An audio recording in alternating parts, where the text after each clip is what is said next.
How's it going, guys? This is Arcade Magic back for another video. So, on our last video, we played a couple games on Ryan's account. We played with his Goblins deck and then his Aristocrats deck. Today, we're going to be playing on my account. We're going to be finishing out my ranked games. What deck are you using, bud? And I'm going to be using my 4-color Guildgates deck. So, pretty much, this deck is not fun to play against. No, not at all.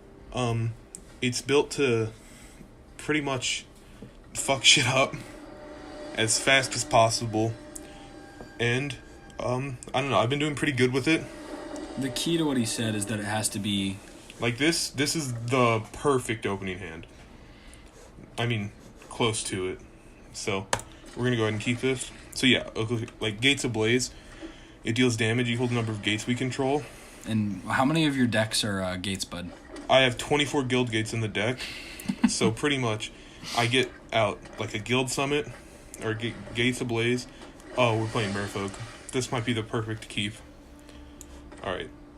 So, what I've learned, because he and I do a couple direct challenges, the only way that you can beat him is to outpace him. Mm-hmm. Like, so you have to use like black-white because of all the tokens that it pushes out. My Aristocrats deck works perfectly because it's a lot of small stuff that just makes more small stuff, and then I can buff it up super big, and then he can't really defend against it. His whole thing is getting like 3 big creatures on the field. And then like the bigger my creatures get, the harder they're less likely to get killed with my own kill spells. So we're fine with this happening. We're gonna take 2. Yeah, and at the like, end of like late game, you'll have 14 like guild or gates on your field, and then the only thing that survives is your like Gatebreaker Ram. Yeah. Which probably you'll see in this game. I would hope so. Alright. So, I have a couple lines of play here. I could Gates Ablaze now, but I know he's going to drop more small stuff on his turn. And I can gain the life back with this Archway Angel. So I think I'm going to hold it up. And I don't think I've played against that angel yet. I gain 2 life for each gate I control when it enters. So even if I drop it on turn 6, I'm going to gain like 10 life back. So I think the line here is I'll play this Guild Summit. I'll do blue, red, green. And then I can't tap any gates, but I will play my land for turn and draw a card. Alright. Yeah, so the deck is a lot of mana fixing, a lot of stuff to ramp out into gates. This is good, because if I can get it on turn 2 or even turn 3, I'm just at such a mana advantage that it's hard to come back. I don't have any of my big gate creatures in right now, but if I draw a Gate Colossus, I can play it for 4. So we're in a really good spot right now. As long as I can use these to hold off his attacks. Because right now it's 3 mana, deal 3 damage, which will wipe his board. Oh. That'll come back to a 2-2 on his turn, so yeah. I'm not that worried. Alright, since I have another one in my hand, I think I'm going to Gates Ablaze next turn. If you guys can tell a difference between the like amount of strategy that's being talked about in this part, it's because he has been playing for 9 years. Almost 9 years. I have been playing for 6 months. Yeah. And, like, I didn't brew this deck by myself. It was a deck list I found online, but, I mean, it's... Like, if I built this, I'd mess it up and I'd play the wrong way. Like, I'd do it in different orders and stuff because I don't know the right paths yet. Don't get me wrong, I'm decent at the game and I know what's going on. It's just I don't always have the right order. And with this deck, it's a lot about the little things. It's like, on turn 3, don't play your tapped Guild Gate and then play Guild Summit. You play it first, that way you can draw a card.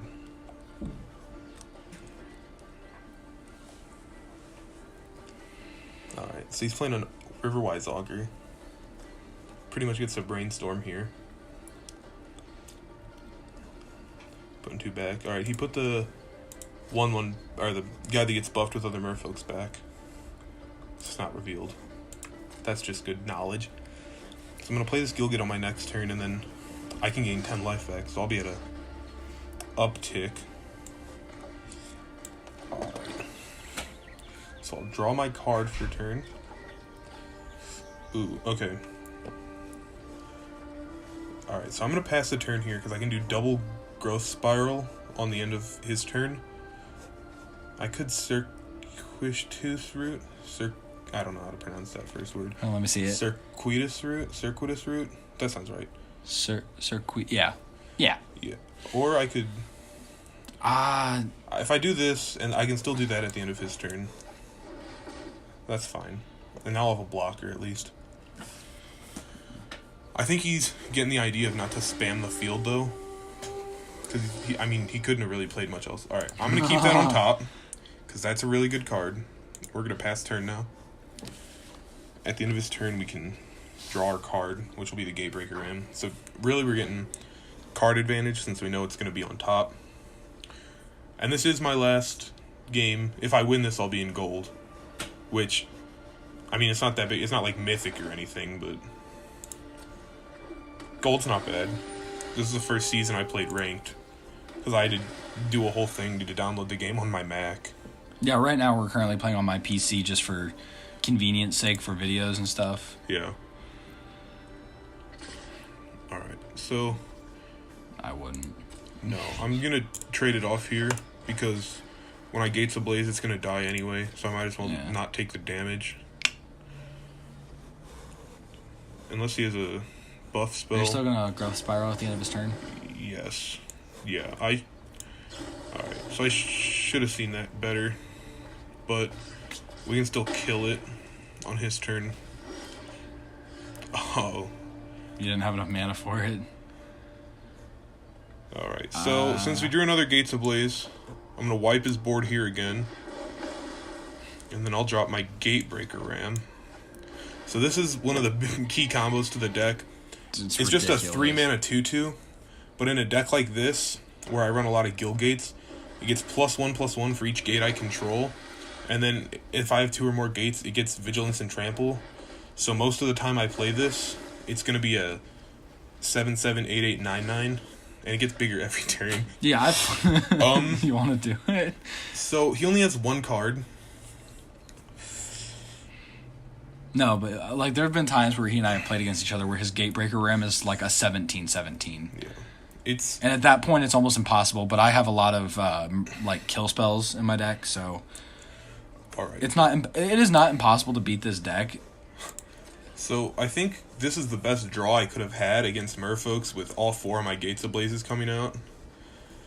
Now I'm thinking here is he only has one card in his hand. So if I do it again, and then I can hold this up still. Yeah, I think that's the play. Yeah, because your Gatebreaker Ram would... Yeah, the best combo in this deck is Gatebreaker Ram plus Gates Ablaze, because the Ram gets buffed, and the buff is equal to the number of gates that Gates Ablaze will do. So no matter what, it'll always have 2 toughness. So it can't actually die to the Gates Ablaze. So if they have shock or something. I would say if they were playing red or even black has a lot of Moment of Craving. 1 in a black, target creature gets -2/-2 until end of turn. Yeah. But since he's in Merfolk, I don't think there's a lot he can do against that. Mm-mm. No instant speed stuff. So we're going to Growth Spiral at the end of his turn. Hopefully we draw land. Alright, no. There it is. Alright, so I'm going to go to combat first. Draw my card. So yeah, as you saw there, I played a gate, and it's just giving it +1/+1 until end of turn. Alright, so I'm going to go ahead and play out the Angel. I'll gain about 12 life. Yep. And then we don't have lethal on board, but next turn when I play my Guildgate, it will represent lethal. So we just have to see if he can play anything here. Alright, play the Guildgate. Draw your card, more land. Okay. So let's see if we can get the kill here. He could have something. Nope. Alright, GG, sir. And just like that, gates equal gold. That's what I'm talking about, baby. Gold 4? 3? 4. Alright, that's what I'm talking about. The only ones that don't have 4, I think, are Diamond. I don't think Platinum has 4. No, I think Plat, Diamond, and Mythic. Or Plat and Diamond have 3, I think. And then Mythic is just you're fighting for seeding. All right, guys, but that's my ranked deck in Arena right now. You're going to the deck. We're gonna show it off I'll a little bit. deck tech it a bit. So I call it Knock Knock because it's like the Gatebreaker Ram, but whatever. If you guys have a better name for it, drop it in the comments. I will change my deck name. But yeah, so pretty much this is the deck list. So as you see, we're running 24 Guild Gates because it's a gate deck. The coloring is mostly for green and blue, and then Gruul Guildgate because of the red, but white's really only a splash for 3 cards. And why don't you run black? It's just if I made the deck 5 colors, it'd be too inconsistent, and there are some good black cards that have to do with gates, but not enough to make it worth a splash. But like, there's a couple ways to run the deck. Like, you can run it as an aggro deck, where you go turn 1 gate, turn 2 untap land for Growth Spiral, turn 3 drop a Gatebreaker Ram as a 4/4, and then start getting in there. But you can also, like, as you saw against that Merfolk deck, I had my Gates of Blazes to stop early game creatures, and I also run 2 Deafening Clarion. I hate that card more than I hate Gates of Blaze. Yeah, so what this card is so good about is if I'm going against an early aggro deck like Mono Red, I can wipe his board and then give my 7/7 Gatebreaker Ram lifelink, and then that just puts me at such an advantage. But then if he does ever successfully hit that combo off, it's game ending. It's so hard to come back from. Yeah, and then you need to start drawing like your kill spells or your Ixalan's Binding. Mm-hmm. Yeah, and then we have cards like Merfolk Branchwalker, just if we need to get the lands. I have had games where I kept a 2-lander with this just because, like, we run enough lands that I usually, half the time I hit lands, and if I don't hit lands, I'm fine with a 3/2 to stop early game aggression. Growth Spiral, though, this might be the best card in the deck, just because of the way it ramps you. Oh, I took one out. Took one out of it. Jesus, no. Just untap everything, but... But yeah, honestly, this card is probably the best card in the deck because of how good it can ramp you. And then, of course, we didn't see it in that game, but this Gate Colossus, it's the finisher. So on turn 4, if I have 4 Guild Gates, it's a 4-mana 8/8 that can't be blocked by creatures with power 2 or less. That's why it's really good against aggro. Yeah, and then if they ever kill it, and I drop a Guild Gate, I can just put it right back on top of my library. And then Ixalan's Binding. This card, it does so much work. It's like, because if you can hit like their combo piece, if you're playing like Mill or something, and you can hit their like Psychic Corrosion, they just can't play it again. And a lot of strategies that you go to like put this against, if they're tapped out and can't counter it, they don't have enchantment removal to like get it back. So this can literally end games. Like, I've seen it do because it just shuts down their entire engine. And like I was playing a game earlier, and I was playing against a Sultai deck that was running Wild Growth Walker, and this guy tapped out, and I was able to bind his Wild Growth Walker, and just the fact that he couldn't play the other 2 in his hand, and then I had Gates of Blaze on my next turn, he couldn't do it. He couldn't do anything because it stopped him from gaining life and digging through his deck. And when you can stop stuff like that, it puts you on such a higher level of advantage.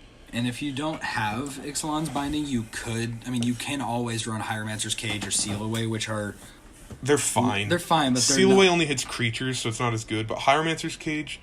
Hieromancer's Cage is anything, yeah, but it's just... If you have the uncommon wild cards, and if you have to pick one or the other, Ixalan's Binding is much better. Mm-hmm.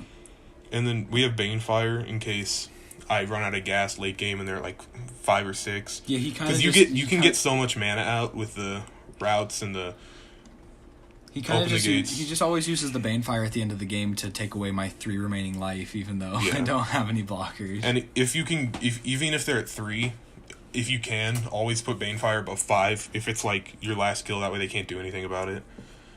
I mean, that's really only a problem against a blue deck, but yeah. But yeah, so that's my deck. It's got me to gold 4. From Were you in bronze when you started with I was this? at the lowest tier when I started with this You were deck. bronze 4. Bronze 4, yeah. So yeah, he moved And up. then I went out. I found the deck list. I used almost all my wild cards and my gold so I could build it, so I could start grinding through. The goal is to reach at least diamond by the end of the season. You have like 20 days Yeah, that's no problem. to get through the entirety of plat Yeah, I'm ready. and gold. Mm-hmm. But anyway, the whole point of this deck is that he, with that deck, I can was able to get through. He got through 8 tiers pretty much without. I mean, in the course of like 3 days. 5 days tops Oh, is when I built it. But yeah, it's a really good deck. You can find the deck list online. Or you can just pause our video to Yeah, look at you it. can look at it too. My list So, is basically, barely different. But I mean, if you have a lot of time and you have a ton of wild cards and gold saved up, honestly, this is the best way to get out of those early tiers. yeah, and a lot of people, even in the mirror match, the deck's really strong as long as you can get off to the Like better I start. would say you have to kind of like pull your gun first. Yeah, but it's really good against every deck. The Nexus of Fate combo where they take infinite turns is a little weak in 1v1s, but if you do a best of 3 and you can sideboard in like Cindervines, then it's really easy to stop. Yeah. But yeah, so that was my ranked matches and the deck tech. Thanks for watching, and we'll see you next time.